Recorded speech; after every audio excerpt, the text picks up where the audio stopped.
The Host, something I had no idea in 2013 that Stephanie Meyer wrote. Yes, The Twilight Woman. I saw the movie long after its premiere, and I thought at the time it was a really good piece of sci-fi. It by far became one of my favorites at the time. If you haven't seen it, I'm not gonna say watch it or don't. I'll leave that decision to you. And I think that if you did see it, cool.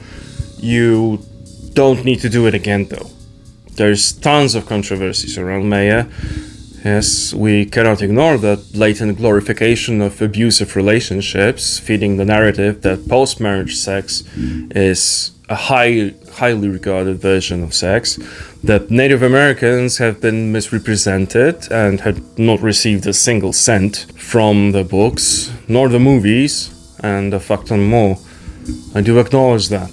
So if you've seen it, again, that's cool. You'll get what I'm talking about. And if not, I would discourage you from entertaining the idea of making Meyer any money by legally watching the movie. Oh, and one more thing. I haven't read the book. I'm sorry, okay? And I'm not going to buy it now. So let's just focus on the movie, okay? Thank you. So, aliens, am I right? They almost always come to destroy the USA, kill us, steal our resources, and go conquer some other planet. At least that's what's almost universally shown to us. There always has to be some kind of antagonism between us and them to make the movie make sense. There always has to be some kind of conflict. And thinking as I'm writing slash scripting slash filming this, is there actually a theme in movies that is not a version of conflict? Or do we always need to see conflict to get engaged in a story? I don't know. Let me know. I'd like to find out. And if so, is this something that is being fed to us, or can we live without it? But going back to aliens, sorry. Now, the movie starts with straight out of the box explanation. Aliens have invaded the Earth and we've been conquered. It doesn't say anything else, just that we're being occupied in a bloodless war. The movie doesn't explain how it happened, etc. Oh, and one more thing. There may be spoilers ahead, so be mindful of that. The entire planet has been conquered, and with the invaders, all of the world's problems have been solved. There's no war, no hunger, everyone's needs are met. There's no pollution. Nature healed itself when we stopped overconsumption and exploitation. Seems like a pretty sweet deal, if you ask me. But the price for this utopia was the invaders use humans as hosts. As from what we know, people die in the process and are taken over by the foreign organism. The only distinction between real humans and bodies taken over by aliens is that aliens have these shiny rings around their pupils, and the good guys often find themselves fending off against the aliens or being confronted. And I don't know, I'm just saying, if the only way to tell them apart is by their eyes, why not wear contact lenses and mask yourself that way? I'm just asking questions. The planet's been conquered. It's bloomed when there's no humans in charge. It's cool. It's more than a hostile takeover, I can tell you that. We don't know if there was an interspecies war. And I'm still stuck on the notion of how did the first human come up with the idea of cutting themselves on the neck and allow the glowing alien organism to crawl under their skin. I'll bet someone tried to fuck it. I'll bet any amount that someone has tried to fuck an alien. And if we here in real life encounter aliens, someone will most definitely try to fuck it. A hostile takeover is defined as an acquisition of more than 50% of shares of a company against the wishes of management, and there is nothing anyone can do, or by replacing management with people loyal to the aggressor. Generally, takeovers can be done through various means, but that's neither here nor there. Just wanted to mention this shortly so that we're all on the same page. Some examples of hostile takeovers from recent years are Elon Musk and Twitter in 2022, JetBlue and Spirit Airlines also in 2022, or Microsoft and Yahoo in 2008. This one didn't go through though. Microsoft backed down from the takeover after months of trying. One of the more insidious reasons for takeovers is stripping the purchased company for all it's worth and just shutting it down after all of its assets have been moved to the buying company.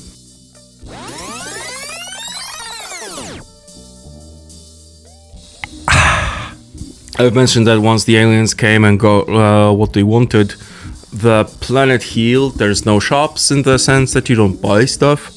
You just go inside, stock up on what you need and leave. There's enough of everything for everyone. Are aliens communists? Communism, from Latin commun, is common, universal. It's a political and economic ideology whose goal is the creation of a communist society, a socio-economic order centered on common ownership of the means of production, distribution, and exchange that allocates products in society based on need. A communist society entails the absence of private property and social classes, and ultimately money, and the state in general. Communism is part of a broader socialist movement. Communism has a huge history and has been around for longer than you think. Yes, there are various schools right now, just like before, and once you realize it, you won't be able to unsee it. Think indigenous people, think tribes, think everyone gets what they need. The entire community does their tasks, and the fruits of their labor are distributed according to needs. Sounds simple, and I am simplifying a bit, but you get the picture. When a capitalist thinks of communism, they most probably think it's totalitarianism, authoritarianism, hunger and starvation, uniformity of thought, and policing everything or everything anyone is allowed to say, lack of freedom. Partially, it's true, but the thing is, a country can be a dictatorship with a capital market, or it can be it can be communist in the sense of workers owning the means of production, the fruits of their labor equally distributed, and have many freedoms. These are just examples. And the partially true part referred to the fact that the Soviet Union was totalitarian and had a centralized economic principle system. Like, as I mentioned, the Soviet Union, it had a centralized economy right after the revolution that got rid of the Tsar and his family. The workers' lives improved. Women were incentivized to take on jobs and education, have careers, healthcare became more accessible, and also women had a huge say in governments. After Lenin's death, when Stalin took over, everything started to go to shit because he was a totalitarian. And the vision of communism as a totalitarian state remained a publicly available narrative. Labor camps, gulags, oppressing opposition, conquests, etc. Capitalist Americans were expelled from Cuba, liberating the island. Cubans in their own land were regarded as slaves, laborers, workers for scraps when US citizens were there to party. If anything, Dirty Dancing 2 is more than just a romance. Guerrilla fighters did terrible things to Americans, yes, but you have to understand one thing. These things don't happen in a vacuum. If the Cuban people were not enslaved to the USA, there wouldn't be a need for Che Guevara. US influence echoes all over the world, wherever there are resources to be had. The current state of Iran is a direct outcome of US influence. Getting rid of Mossadegh, who was a democratically elected prime minister, and installing royalists loyal to the US businesses laid the groundwork for religious fanatics to take over after the corrupt Shah. But let's get back to the movie. What is the world that the aliens have created on Earth? It's uniform. Everyone abides by the rules. More so, there is no need to break any rules. Why would anyone want to, I don't know, cause harm, steal, kill, or anything like that if everyone's needs are met? The concept of harm is alien to the aliens. To be fair, aliens do occupy human bodies, and many humans just stop existing as a result. But when we start looking at this more allegorically, people who get subjected by the aliens are seen as lost to humanity. It's almost inhumane to live like that. That's how capitalism sees anything that isn't itself, because capitalism recognizes the threat that socialism represents. Under capitalism, there has to be struggle. There has to be inequality, so that people compete with each other for a higher profit share instead of fighting the C-level establishment, the business owner, or the business owners for their profits. You are a factory worker. Is your work really worth that much less than some dudes at the top? Even if the dude at the top works 60 hours a week, are their Zoom calls really worth more than your labor of putting a car together or creating software? Without your work, the tops wouldn't have their profits, and there's more of you than them. And yet you are led to believe that it's just the natural way of things. It's how things should be. And if you try to disrupt the order, you are labeled an anarchist, socialist, communist, someone who would like to see the world burn. And the human world did die. With the pollution and exploitation and the profits, dies the human race, despite there being humans everywhere. Or so it would seem. The aliens have almost magic medicine. There's no more sickness, no hunger. But the humans are resisting, because that utopia is seen as a dystopia, and that's by design. All throughout the movie, the human opposition are portrayed as the good guys, with their squabbles, feelings, etc., but they are all the good guys. The aliens are invaders, although it is said that they usually live with symbiosis with their hosts on other planets. It's just that the human condition somehow is resisting. Again, let's take a step back and ignore the aspect that these are people, because why not? We do it all the time. 10,000 children shot in their own schools, thoughts and prayers. But if they tell you Timmy was shot, suddenly everyone's out for vengeance.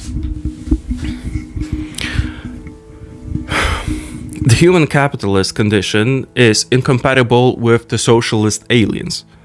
Human consciousness rejects it, and true symbiosis is portrayed as impossible.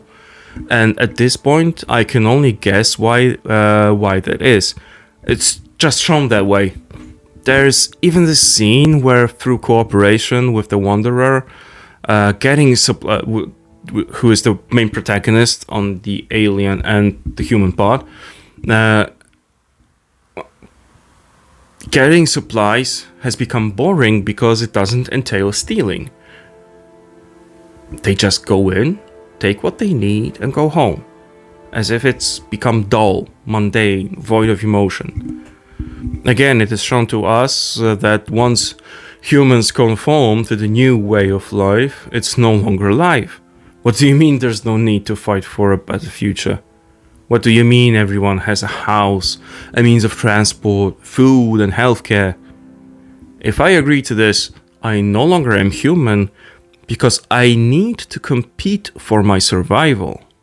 I need to compete for the scraps. And I think this is telling. I do hear people that are like, people in Europe pay as much as 37% taxes. That's sick. My sweet summer child. Some people pay even more than that.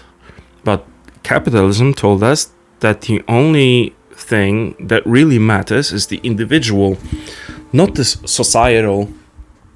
I have to provide for myself and my family, but not for my neighbor. And when something happens, sure, you had a bit more in your pocket at payday, but you are also deprived of a safety net that the state can provide and is financed collectively by taxes. We all chip in so that if anyone needs help, they can get it immediately and get better soon. And if anything, that's beneficial because that person will be quicker to rejoin the workforce if that's your only, I don't know, way of thinking or value. A person like that is quicker to rejoin the workforce and start contributing their taxes again. And if something happens to you, you can benefit from the safety nets in place. But no, if I pay taxes and someone benefits, they are a freeloader. And because why should I support someone else other than myself? And if I need help and don't have that safety net, it's because, again, other freeloaders who scammed the system and took out of it my portion of the help that I deserve. It's a proven and well-studied tactic to subjugate people. Make them believe they are alone, and it's easy to control them. If they think they are a billion lonely, sad folks who don't believe or don't have a community that can work together, even if the ruling class is comprised of a few dozen people above that billion. Let me hold your hand when I say this. You have been lied to. Study after study shows the benefits of community. Socialism, even under current restrictions that Cuba faces, produces more favorable outcomes in terms of health, for example. And healthy society does better. I think we can all agree on that.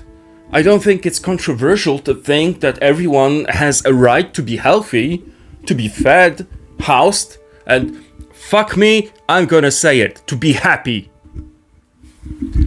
And again, an IPCC report showed that the entire human race can flourish with just 30% of what we are currently producing globally as a species.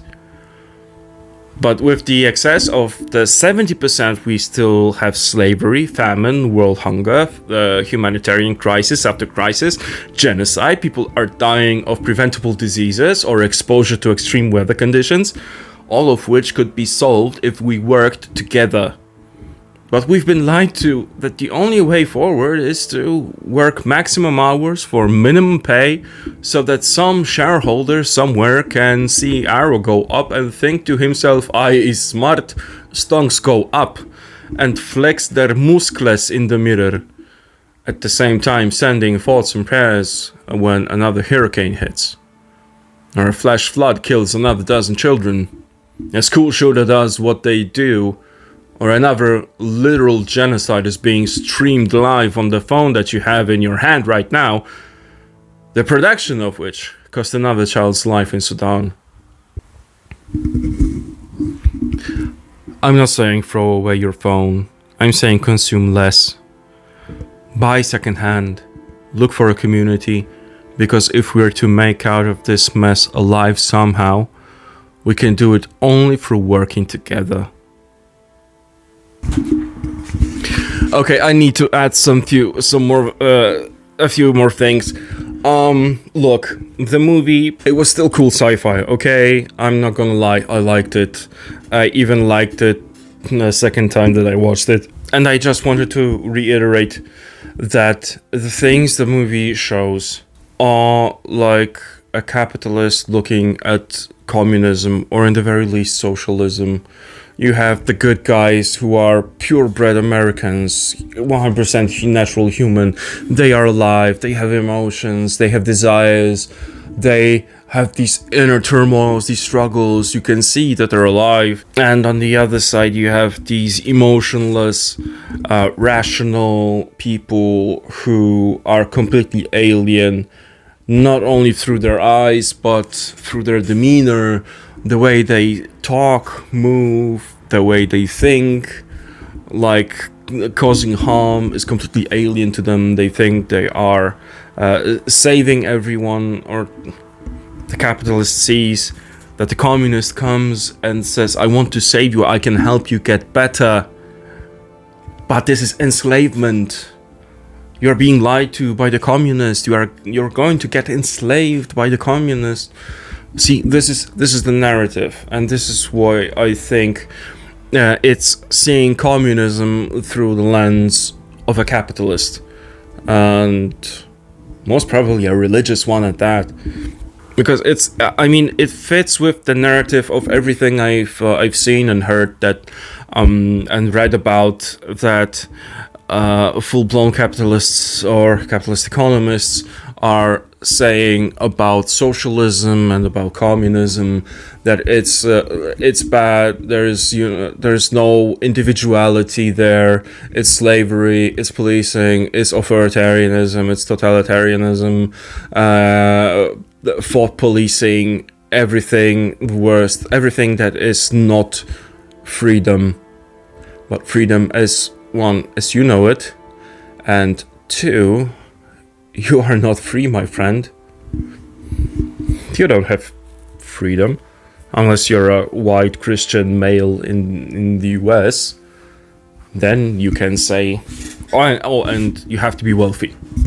You have to have a shitload of money. Then you can say you are relatively free. But what about the rest of us? See, that's the thing. Socialism is alien to capitalism in the sense that it's the common good that is the goal. Not the individual good, not only me and myself. It's the common good. And by that, it's not like I have to labor away and and sacrifice myself over and over and over again so that everyone has some mystical benefit. That is also false. If we all come together and care for one another, I care for my neighbor will care for me in return. And if anything, if you don't have it in your heart, if you don't have it by means of empathy, you should at the very least see it as transactional. Be nice to others so that when you need help, they can be nice to you and help you out. Pay higher taxes to help others out, but it's an investment, and the return on that investment is that when you need help, you get it. And you don't have to pay thousands of dollars out of pocket to get it.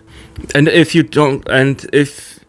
do have that spark of empathy inside you, don't you think it's from the goodness of your heart? I don't know how else to say it. Don't you think that? But think about it. You don't think that it's through the goodness of your heart that you want to care for others? You want to care for your family? Why not your neighbor? Why not some dude across the street? Do you really want to see homeless people dying on the streets? There's also this thing where people would show, like especially from Eastern Europe, from the Eastern Bloc countries, big blocks of flats with hundreds of apartments within one building. And say, well, that's ugly. Wouldn't you rather live in a nice house? If we had so many nice houses, yeah. But I will take a block of flats that can house 100 families over 2 houses with 2 families and 98 homeless people. See, I think this is the key misconception. You can eliminate homelessness. Even here in Poland, homelessness or not having a job wasn't really a thing. The only person who didn't have a job was a person that really, really didn't want it. And that was marginal. I don't know what else to tell you guys. I think that seeing the host was a way for me to rant to you about the benefits of socialism and eventually communism over capitalism. I can go into more detail because this is just like an ad hoc video I'm making, but let me know what you think. we can go into all the crazy political science-y stuff later on. Just let me know. Love ya, bye!